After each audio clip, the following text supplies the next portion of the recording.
Bonsoir à toutes et bienvenue dans votre émission de musique locale, Couleur Pays, l'émission qui vous parle de l'actualité musicale dans notre département, une actualité qui est de plus en plus riche puisque nous nous approchons de la fin d'année et en général, c'est les périodes où les disques sortent, où les projets sortent, où les choses se densifient et on en est très très heureux.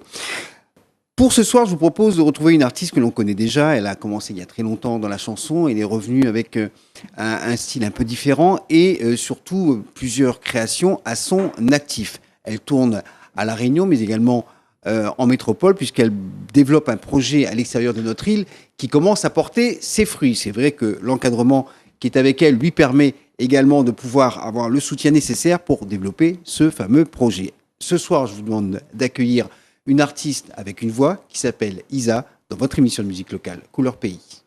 Couleur Pays avec Eric. Isa est donc notre invitée ce soir dans Couleur Pays. Bonsoir. Bonsoir Eric. Ça me fait plaisir de t'accueillir pour diverses raisons. Déjà, tu as une actualité qui est intéressante avec les copines, on va dire ça comme ça. Ouais. Et puis, parce que tu as déjà un parcours qui est pas dire long, mais ça fait quand même un petit moment que tu es dans ce milieu musical avec un démarrage il y a très longtemps avec une chanson qui correspondait à une époque.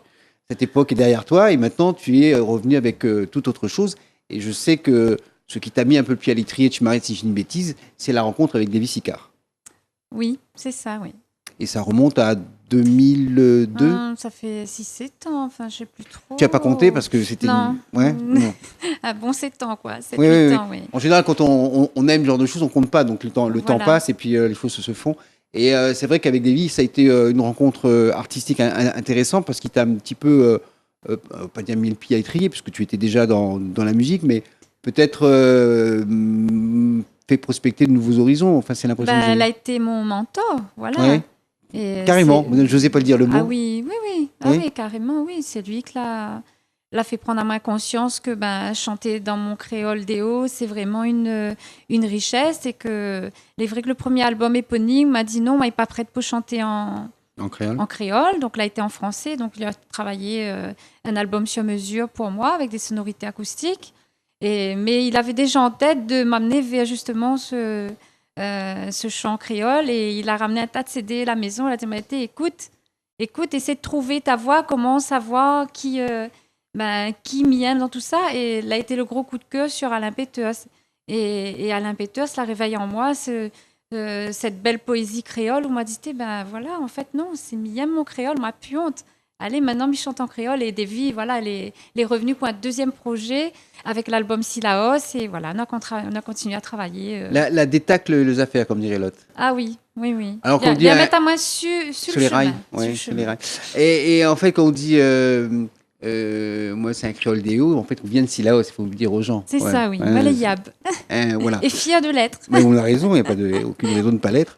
En tous les cas, il est vrai, donc c'était un travail d'abord encore une fois, d'introspection, en fait, un travail sur vous-même. Ah oui, beaucoup. Oui, il a eu un gros travail. Il est vrai que pendant très longtemps, m'a eu très honte de ma manière de causer parce que. Vous chantez un petit peu. Beaucoup. L'accent, et puis il ne me disait pas ma différence. Il pense qu'à l'époque, il était sujette à des moqueries. Et moi, l'a très mal vécu. Donc, à un tel point où moi, la perdre à moi, quoi. Après, c'était que français. Le créole, c'était que maman, papa, les tontons. Mais sinon, à l'extérieur, non. Et à force d'être comme ça, il dirait que moi, perdre à moi, en fait.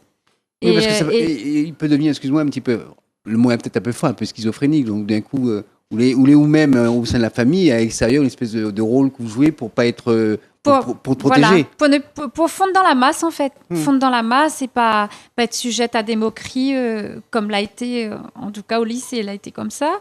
Et c'est vrai que Davy, à travers son Maloya, où l'a permis à moi de rencontrer plein de gens comme de notre culture et tout ça. Et puis, m'a posé beaucoup de questions. Comment tu peux avoir autant de force à chanter du Maloya avec votre créole et tout ça. Autant de facilité aussi. Autant de facilité.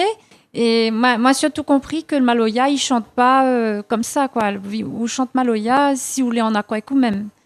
Et d'ailleurs, tant que m'a pas été en accord, il a été impossible, mais n'arrivait pas à mettre à moi dans l'interprétation du Maloya. Parce que aussi, toutes ces musiques qui ont une forme d'authenticité sont des musiques à vivre.